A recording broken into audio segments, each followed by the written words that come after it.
we will get started. So to introduce myself a little bit, my name, as I said, is Julia Ray. I've been the Program Manager for Disabled Sports USA, worked here since 2003, and formerly from the UK, and worked overseas with adaptive sports programs there as well. So this presentation obviously is focused on military and veteran program recruitment. We have a long history with working with veterans and injured military, and I'm going to go into our organizational history a little bit here in a second. And we've been working with the injured military of recent times since 2003. So here is just an overview of the mission of our organization, as well as our vision statement. But these are pretty much to tell you that we do work with anybody with a disability, but today we're specifically talking about the military and veteran programs. So we were founded in 1967 by disabled Vietnam veterans, so we have a long history with the veteran population. And we are an organization that is across about 38 states, about 100 community-based chapters. Many of you, I'm sure, are part of some of that chapter network. So this just kind of gives you a broad overview of who we are and the scope of what we do. We are also a member of the US Olympic Committee, so very proud of our affiliation with US Paralympics. And we're responsible for providing a lot of the pipeline programs to identify emerging athletes for the Paralympics. And of course now the military and veteran populations play a large part in that. So Warfighter Sports is our military program. This got started back in 2003 is when we started working with the more recently injured. It coincided with around the time that we went into Iraq, and we've carried on ever since. It started off with just a few programs annually, serving at the beginning just 7 newly injured servicemen, but now it's obviously expanded to, we've served over 5,000 warriors, their family, and hospital staff at this point, and now we serve those who've returned home as well as those still in the hospitals.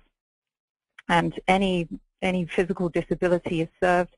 That includes spinal cord injury, amputations, traumatic brain injury, nerve, muscle damage, visual impairments, basically anything where some sort of adaptive sports instruction and or equipment is needed.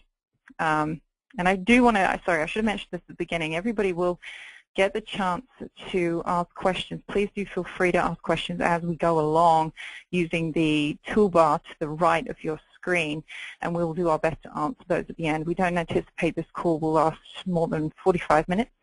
We don't want to take up too much of your time, so please do feel free to go ahead and ask those questions, and we'll answer those all together at the end. So here is an overview of our calendar of events that we promote to warfighters or wounded warriors. So you see here a lot of the chapter events are on here. We aim to produce this calendar twice a year to give injured service members an overview of the types of opportunities that are available to them. So this will be distributed at certain military medical centers. We send it out to a lot of our military contacts, and of course we get people contacting us from the military community about specific opportunities to find out if they can participate. And of course we also make efforts to try and match events up which particularly are in the backyard of warrior transition units or VAs. So that's the goal of having this sort of unified calendar, is kind of a one-stop shop for medical facilities to utilize. So I mentioned since 2003, we've been working in the medical facilities. And the reason this has kind of been successful for us is when we really started, the first hospital we really worked with was Walter Reed Army Medical Center. What we found when we began there is the staff there wasn't really a staff member assigned to adaptive sports.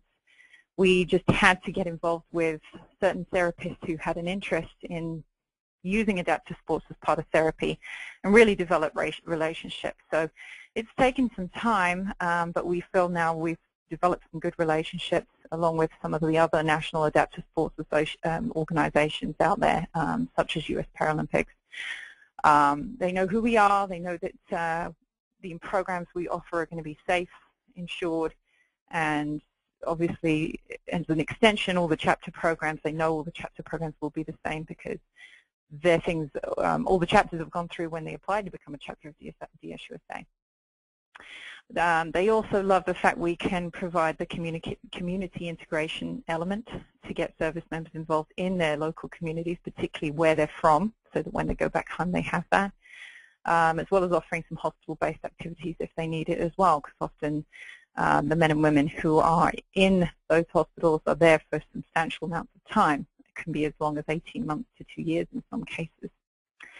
We've offered some training for their therapists so that they can offer, they sometimes have, for example, a rock wall in the therapy unit. So we've done training where those therapists have really learned how to make appropriate adaptations to that.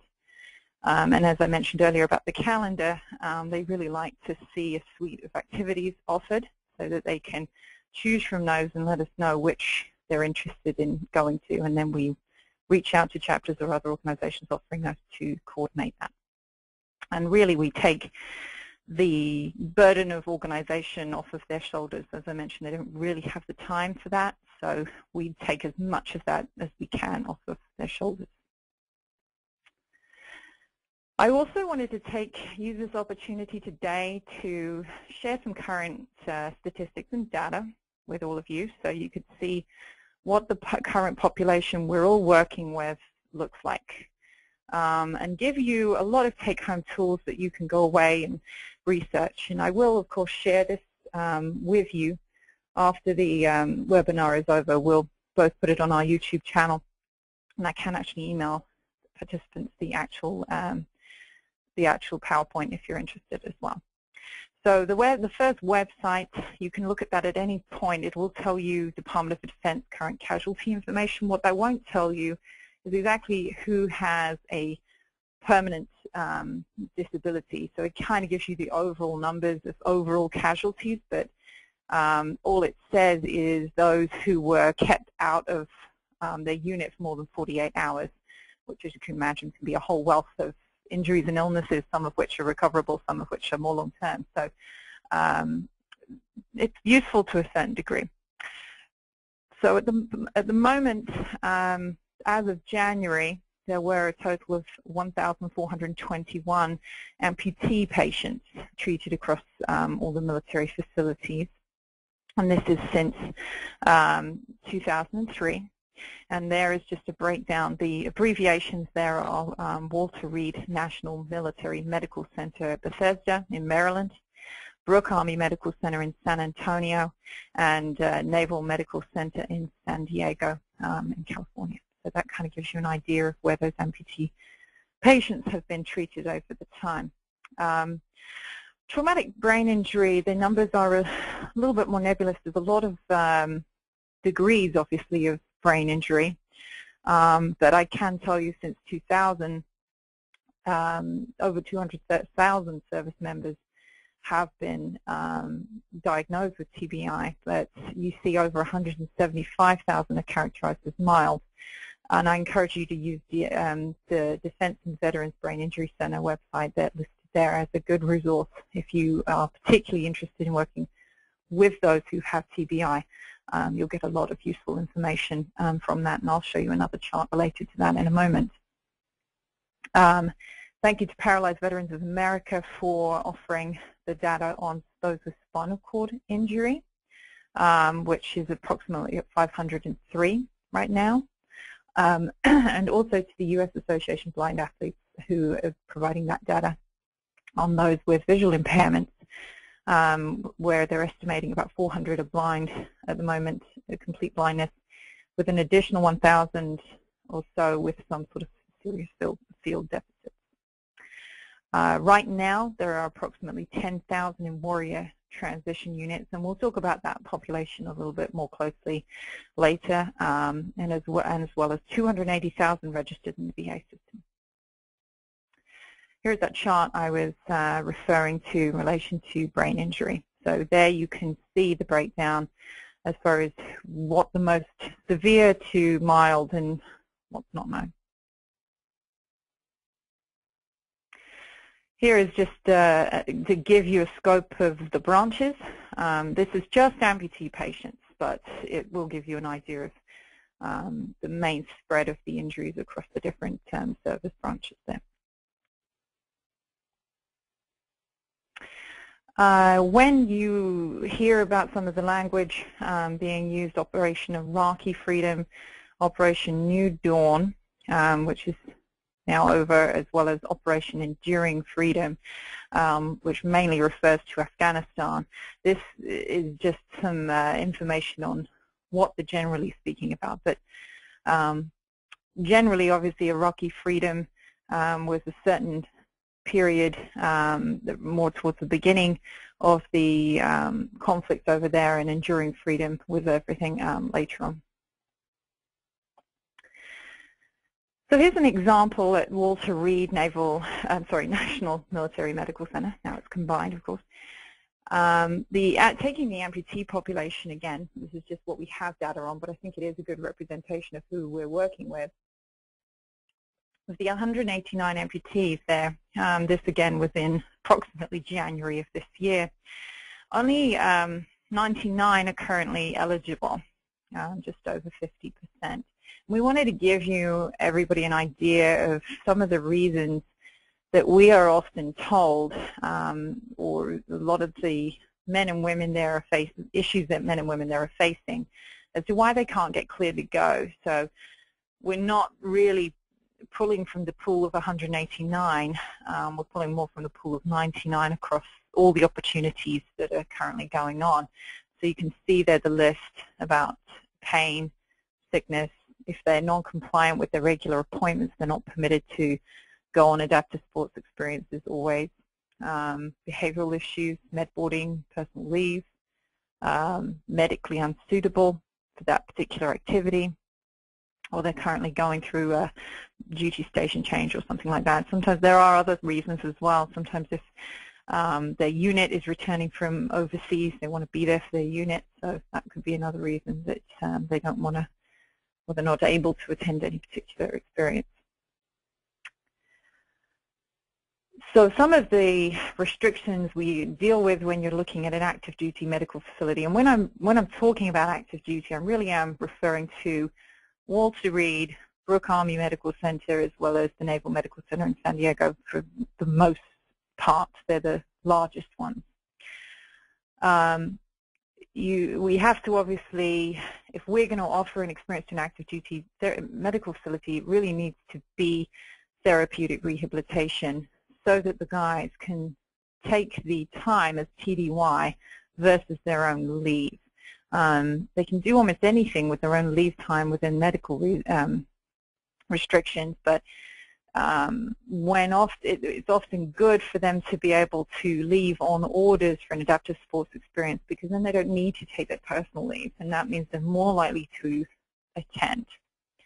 So when we're looking at putting together, and we'll talk about successful program models in a little while, we really need to be sensitive to the amount of time being spent on a constructive therapeutic sports experience.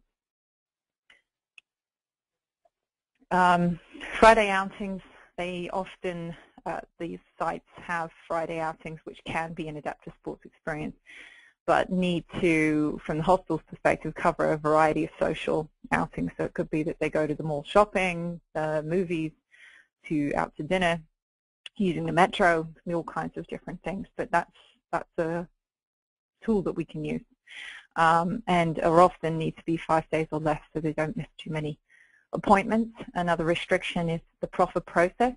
Now we have to get an application to offer anything in approximately 3 to 4 months in advance, no matter which of the 3 sites I mentioned we're dealing with. And you want to make sure you're going through the right person. There's often a lot of folks who are very keen to help adaptive sports programs, but it all ends up being filtered to usually one person who has overall responsibility for getting those kind of trips cleared. And you want to make sure you're going through the right person at the get-go. And of course, Disabled Sports USA can help with that. Just an overview when we're talking about outpatients or alumni. Outpatients, just to be confusing, can be those who are referred to still in the hospital but are going to their appointments from living somewhere else. When we're talking about outpatients, we're really talking about those who've returned to their home of record. They, as I said here, they're often in school, working full-time. They're either in the VA system or have chosen to be active duty but just not going full, not going through active rehabilitation. So they do not need as much work as far as clearance and so on to enable them to come to adaptive sports experience. So usually you can contact them directly yourself to get them to sign up rather than having to go through the point of contact as you would at an active duty center. So, quick overview of a warrior transition unit. I mentioned earlier about 10,000 nationwide right now. Approximately 10% of those are combat wounded. Also, U.S. Paralympics have a very successful program working with the WTUs and have integrated a number of Paralympic sports as part of the rehabilitation process at those sites. So they're a good resource if you're interested in working with the warrior transition units in more detail, or we can also help you get in touch with local WTUs. This is just some definition as far as the VA network. You may hear about polytrauma. We'll define that a little in the next slide. But there are polytrauma rehab centers versus network sites and support clinic teams. You can find these definitions through the VA websites as well. But the polytrauma rehabilitation centers are where the largest ones, and I'll show you a map later on of exactly where those are and how to reach out to the recreational therapists at those sites, because those polytrauma rehab centers often have some real specialized doctors who can help treat particularly TBI and spinal cord injury. So this is just a definition of polytrauma for those who aren't familiar with that. And it really is talking about multiple injuries to the body and can affect pretty much any part. So here are the examples: TBI, traumatic brain injury, hearing loss, amputations, fractures, burns, visual impairment, spinal cord injury, or a combination, of course, of any and all of those. And so this is a link down here to give you some more, if you're interested in learning more about that topic, I encourage you to look on that website. Some data about the VA network. Here we don't have anything more current than 2008. If anybody else does, we'd love to hear about that.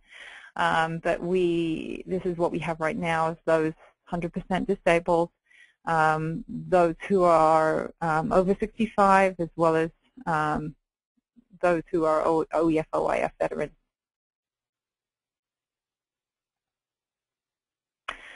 So I want to move on a little bit here and talk about somewhat what we've found to be successful program models. And these are, of course, just ideas. We would absolutely love to hear from those on the call today. If you have any ideas that could supplement these tools that we're offering, we would love to hear from you. And when you do the review at the end of this presentation, please share your best tips so that we can help improve this presentation when we offer it in the future. We're going to cover these areas, try to, what's going to make your program stand out, what format is best for active duty versus veterans, and tactics to minimize cancellations, which we all know we have to deal with and is a challenge. So it's impossible to remove that possibility entirely, but we've got a few tips on what we can do to try and help. Some common problems we hear about from those folks we're working with. Location, of course, some of your programs are in areas that are more populated by veterans and military than others. The most densely populated military and veteran states are Texas, California, and the DC region. So, you know, other states are not as populated. So, for example, if you're in Vermont, that's going to be a state there's not going to be as many military and veterans who are living there. So that can make your job harder if you're trying to promote a program up in that area.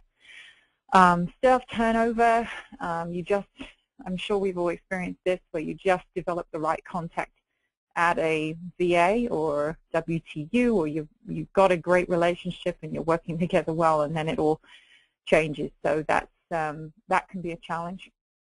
Cancellations we talked about, and TBI, PTSD concerns we talked about. So we'll talk about some of the things we can help with those areas. So we found these are again some tips we think really has done us well in our programs. We really work on our relationships, particularly with the military. We try and tailor opportunities as much to one individual at a time, and that's how we try and concentrate it. Getting one person at a time signed up and one person at a time connected, but also obviously educating the military about why adaptive sports is important, and we consider it our job to try and help you by doing that, and we're there to try and help promote community programs to different medical centers, WTUs, and so forth. Partnerships, some of the organizations I've listed there, and I'll list a few more later, they have national injured military programs. So it's well worth working with Disabled Sports USA or another national military program to help with your program. So consider partnering and working with those. As I said, we've got a pretty good relationship with these medical centers. So if you do want to go that route and engage them, please use us, use US Paralympics as a resource to help you get connected with the right people. And attention to detail also before a plan is made. Of course, it seems very obvious, and I know a lot of you are already doing that, but it's easy to overlook, and obviously there are a lot of great ideas within the communities you're working with on what is going to make a successful program, but what we think is a successful program isn't always what the specific population needs. So if you are working with or going to invite a group where PTSD is a big, is particularly an issue with the group that's coming, well, you may want to consider that the giant parade that's going through the middle of town with the big fireworks display at the end may not be such a great idea. So it may be best to check while things are still, those sorts of things are still flexible. And of course, flexibility, don't get too particular if they ask for, they say to you they don't want to attend the dinner at the end of the event, or don't want to be made to attend the dinner at the end of the event. It's best to try and be as flexible with those kinds of things as possible, because that's really, they're there for the therapeutic rehabilitation, and what we do find is many of the folks coming will voluntarily come anyway, even if they say initially that's a problem, and so it usually all works out in the end. Making it easy for the military medical facilities, mentioned earlier, they don't have a lot of staff to help with the planning, so the community organizations should definitely take it upon themselves to offer to call all the folks coming, making sure everybody's aware of what's going on, and really not making the participants or the therapists have to make their patients fill out a 10-page application form before they've even got there. You can get a lot of that information when they arrive, so try and keep those forms down to just a couple of pages of what you really need to know before they even get there. That's been very key thing that we've learned for us. If you make those things too comprehensive at the front end, then that can put some people off because they just never get through the form. Think about obviously anything you can offer past the Learn To phase, teaching folks how to really excel at a sport is something everybody wants to get better, right? So that's something to consider if you can offer. Obviously do focus on the sports experience. What can you do that's really a unique element to your program? Maybe you have a natural resource in your community that really is unique and nobody else has, and why not open that up to the folks coming and really promote that and get obviously the community involved. There is training that Disabled Sports USA offers on its YouTube channel right now about PTSD and TBI, and it's so important to get not only your staff but your volunteers, instructors, and basically anybody who might be working with these folks as they come to the event to go through some of that training, just to make sure that everybody's comfortable when they arrive. And then obviously letting the military contact you're working with know that that training has taken place, to give them reassurance that you're really taking their needs seriously and know what's going on. So as far as where to bring folks in from when you're doing a program, there are a few different options, and we'll talk about how to find these people in a moment. So the major military medical facilities that we've been speaking about, warrior transition units and battalions, as they call them with the Marines, directly contacting individual veterans who are in their home communities, as well as VA facilities, as well as a few other organizations that I'll mention later, the Soldier Family Assistance Centers, or SFACs, MWR, Blind Rehab, AW2, and I'll talk about who they are and what they do in a moment, as well as those partnering organizations that I mentioned earlier on as well. So when it's slightly different when you're working with the major military facilities and inpatients than the veterans. I'm just going to compare how to structure a program for those inpatients versus the outpatients. So for inpatients, as I mentioned earlier, 5 days or less is really what they're looking at. So try and keep the programs not too long. It's hard for them to get clearances for 7-day programs. It can happen. You know, for us, the patients do come out to Ski Spectacular, which is 7 days in length, but it's very unusual. Then it's hard to develop the kind of reputation of the event where they'll do 7 days very easily. So keeping it 5 days or less just makes it more likely for success. Emphasize partnerships with those national nonprofits I mentioned, because that just assures the facilities that you've got these affiliations, and being flexible. And what I mean by serving wounded warriors is not a la carte is if you make it, you go to a VA or a WTU and say, okay, I only want combat wounded after 2003, no one who was injured stateside, only those with traumatic brain injury, and only those who can come without any assistance or family members. That makes the job very hard for the therapist or the contact you're working with to really find those people. They, like us, don't want to turn anyone away. Nobody likes to be the bad guy, right? So they want to be able to just put something out to the entire population they serve and say, we've got this great opportunity, who wants to come? So that's something we really all do want to do, so try not to make it too a la carte and too restrictive. I know sometimes sponsors want certain populations, and you'll usually find there's a mix. And I think it's incumbent upon us to try and accommodate as many folks as we can, and try and make that as easy as we can. Limit solicitation. For inpatients, active duty, they're not allowed to stand up on stage and say, please give to this nonprofit. So that's just something to be aware of. No free alcohol, and obviously a sensible and optional, very important, social schedule. They shouldn't be made to go to the social events. And as I mentioned earlier, that could be something that most people tend to go to. If you put it on, they'll go to it.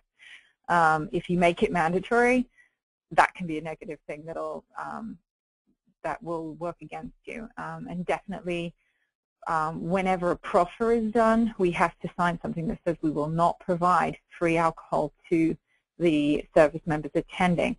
So they are welcome to, if they're purchasing it themselves, you can have cash bars at events, no problem, but certainly not anybody from your program purchasing the alcohol for them. And keeping the sports experience essential. Anything that can be tied into physical and occupational therapy is great. So for example, the Bataan Memorial Death March coming up this month, the facilities are able to tie that into their physical therapy and get the people out training on a weekly basis and doing lots of hikes. And it's nice for them to have, just like anybody, a goal at the end to be able to work towards. The proper process has to be 3 to 4 months out, and as a program, we need to be prepared that the confirmed list of names is often not going to get to you until less than 2 weeks before your program is due to start. That can cause a lot of issues for us as program organizers and trying to get that balance of having the right instructors, but that goes with the flexibility piece that you need to just be prepared for that, and that's part and parcel of offering it inpatient. It's not going to change. A simple application process we've talked about, as well as providing a nice clean flyer with simple information, not too detailed, that they can use in color, preferably to promote the opportunity and put that up on their notice board. And if any patient does want to contact you directly who's still active duty, just ask questions of them that they're getting cleared appropriately, because that can backfire on everyone involved, including what we've seen before as a last-minute cancellation because somebody didn't have the appropriate leave. The veterans, things got a little bit easier. We're glad to hear we don't have to get any clearance. It's up to the individual. They can make it, they can make it. What we've found, though, is that a lot of these guys women are in school or work, so weekend programs work really well. Challenging activities, things that take them beyond the learn to phase again. And again, not overdoing the recognition, media, the components of the program. Again, limiting activities that could trigger PTSD, which can manifest itself much later than the initial injury, so just be aware that that could be an issue, and focusing on the sports experience. So to summarize the program side of things, these are very obvious statements, but they're something that we've just found has worked well for us. Definitely don't assume that your emails are read or acknowledged, and definitely follow up with phone calls. We often suggest that calling folks about, once you've heard back they're interested in coming, calling them and confirming that, and then again about 10 days before the program, and then again a couple of days before they're due to leave is often a good idea. It's labor intensive, but that's one of the ways we were talking about earlier of minimizing the risk of cancellation. And particularly those with traumatic brain injury, where scheduling and that kind of thing can be an issue. Pay some extra attention in that area. So some take-home resources. I definitely give everybody some tools to take home. We have guidelines, first of all, that we can provide to chapters and other organizations, sample flyers, host family guidelines. I know some programs have used community families and placed wounded warriors in homes in the community in the past, and that's worked great, but those families also need to be aware of some of the things such as not talking about the injury or not bringing up controversial topics in conversation, and not offering the wounded warrior alcohol. So it's useful to have a piece of paper to give to them with some guidelines as well. A logistics email template, we've got something that we think is clean and has tended to work in recent years, so we're happy to share those, as well as some air travel resources. As we know, coordinating that can always be a challenge. Press release templates and the PTSD TBI training I mentioned earlier. We're currently working on another TBI and PTSD sheet for volunteers as well. So within the VA network, here are some websites that I would encourage you all to visit. The VA website itself, in particular the Paralympic component of that. The VA has a partnership with the Paralympics, US Paralympics now. So they have useful tools on finding a program, success stories, and different other tools for that specific program. And also here's some facts on the VA hospitals, as well as the community-based outpatient clinics, and there's some data on that as well if you visit that website. This is an overview of those major polytrauma centers. Those are the ones with a P in a blue circle that you can see there, as well as the Polytrauma Network sites as well. So this is a map, and the link at the bottom there will tell you where those are, and you can actually search VA facilities by your state. So wherever your program might be, you can kind of look up where some VA polytrauma centers might be. And then once you've found out where the closest one is, who do you contact? The VA recreational therapist, if you can, pick up the phone, give the hospital a call, find out who they are. But if you have any problems finding out who they are, we can certainly help you with that. I'm sure US Paralympics can as well, to find the appropriate therapist. There are also blind rehabilitation centers, so if you're looking to reach out to those populations, then they're a good center for you to contact as well. Sometimes there isn't a recreational therapist that you can contact, so if that doesn't work out, physical occupational therapist or a case manager, basically anyone with an interest or who captures an interest in what you're doing and what you have to offer, who can help be your advocate, is worthwhile speaking to. So if you can schedule a visit once you're able to reach the right person, scheduling a visit to talk with them about your programs you're offering is a good idea. So but we can certainly help get you connected with that right person. So Warrior Transition Units, here is a map to show you where those are located. There are about 10,000 soldiers in those units right now.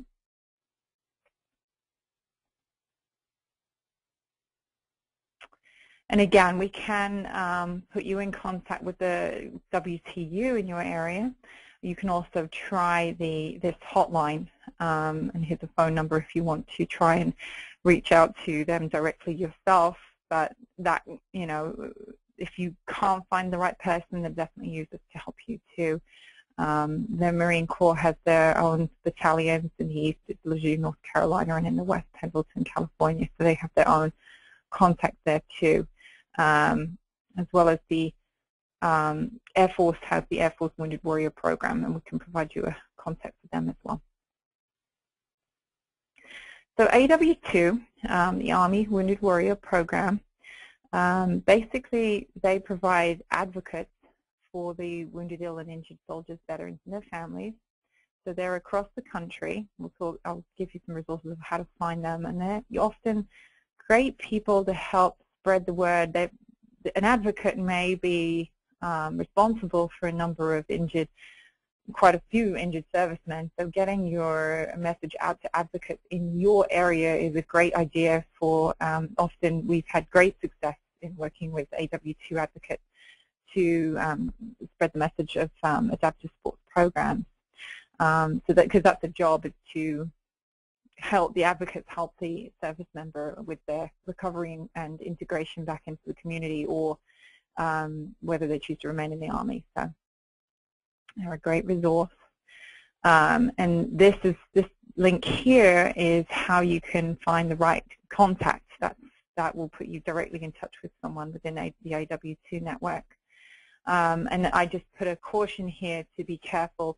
Often advocates are very enthusiastic about getting the people they're responsible for involved, but sometimes those people are still accountable in active duty centers to their therapists and doctors. So just be careful if you are working with someone who's still active duty, that they're getting the appropriate clearances that they need in order to participate. Soldier Family Assistance Centers, they're in all of these locations. When I send out the PowerPoint, you'll be able to click on these links and get the contact information for each individual one. And basically, they provide a bunch of different resources, like a big resource center on base for soldiers. So everything for their families, benefits, and adaptive sports programs that are going on that could benefit them. It's good to get your materials out to SFAC as a way to promote what you've got to offer. There are some other websites. We want to recommend that you make sure your adaptive sports organization is publicized on if possible. So look at these, register your organization and what you've got to offer, because I think particularly National Resource Directory veterans are using to find out what's out there. So that can be a way to get your organization promoted as well. And here are some others, US Paralympics, the VA, as well as Challenge America are some other places you can advertise your program. And this is the list I was referring to earlier of adaptive other non-profit organizations, and I probably have missed someone. I apologize if I have, but it's just a sample of some of the organizations out there that are focused on helping veterans and injured military personnel. So use them and Disabled Sports USA to help you get connected with the right people. And if you do want to get involved with Disabled Sports USA and Warfighter Sports, then consider, we mostly work with chapters of Disabled Sports USA, so if you're not a chapter already, consider applying to do that. And we provide those toolkits we mentioned, helping with a lot with the recruitment, the training, and we have that database of over 5,000 service members that we've developed since 2003. So often we can tailor outreach to specific regions if, to help with outreach. So that if somebody is interested and has not already been a part of that program with us, then definitely reach out to Carolyn, whose email is down the bottom there, or myself to help you get connected there. So that concludes this presentation today. I really thank everybody for joining us. If anybody has any questions at all, my email is up on that screen right now. We appreciate if everybody will fill in the evaluation they'll receive once this is all over. So thank you very much.